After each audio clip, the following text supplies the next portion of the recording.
Hello my guys, ഇന്ന് നമ്മൾ വന്നിട്ടുള്ള ട്രാൻസ്പെറൻറ്റ് സ്റ്റിക്കി നോട്ടാണ് കേട്ടോ ഉണ്ടാക്കുന്നത്. ഞാൻ ഓയിലാണ് കേട്ടോ തേച്ച് കൊടുക്കുന്നത്. ഓയിലല്ലേ തേക്കേണ്ടത്, അത് ട്രാൻസ്പെറൻ്റ് ആവണ്ടേ.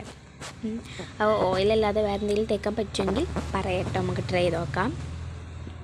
അപ്പോൾ ഞാൻ എൻ്റെ പേപ്പറിൽ എല്ലായിടത്തും തേച്ച് കൊടുക്കുന്നുണ്ട്. ഞാൻ ഒരു ഫയൽ പേപ്പർ നടു മുറിച്ചിട്ടാണ് കേട്ടോ തേച്ച് കൊടുക്കുന്നത്. അതിന് ഒരു ഫയൽ പേപ്പർ നടു മുറിച്ചിട്ട് അതിന് 2 പേപ്പറാവും. അങ്ങനെ ഞാൻ ചെയ്തത്. ഒരു ബുക്കത്തെ പേപ്പറിൻ്റെ അത്ര രീതിയിലുണ്ട് ഞാൻ കട്ട് ചെയ്തെടുത്തിട്ടുള്ള നടു മുറിച്ച് ചെയ്യാം. അപ്പോൾ ഞാൻ ബാക്കിയുള്ള എണ്ണ ആരോടത്തും ആവാത്തോടത്തൊക്കെ തേച്ച് കൊടുക്കുന്നുണ്ട് കേട്ടോ.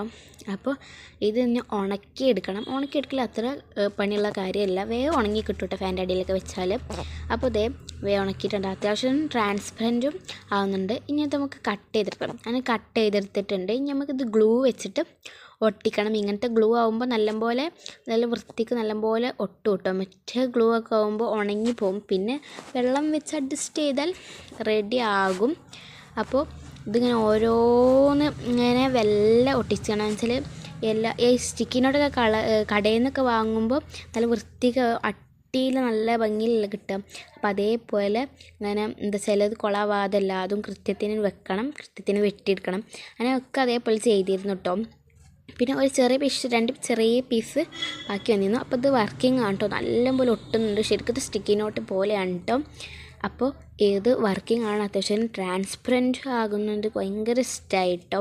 അപ്പോൾ ഞാൻ കാണിച്ചിട്ട് കേട്ടോ, ട്രാൻസ്പെറൻറ്റ് ഒക്കെ എന്നാൽ ഒട്ടിപ്പ് എന്താ പറയുക നിൽക്കുന്ന ഇല്ല കേട്ടോ. അതിന് ഒട്ടിപ്പ് വീണ്ടും ഉണ്ട്. അപ്പോൾ അടുത്ത വീഡിയോ വീണ്ടും കാണാം. ബൈ.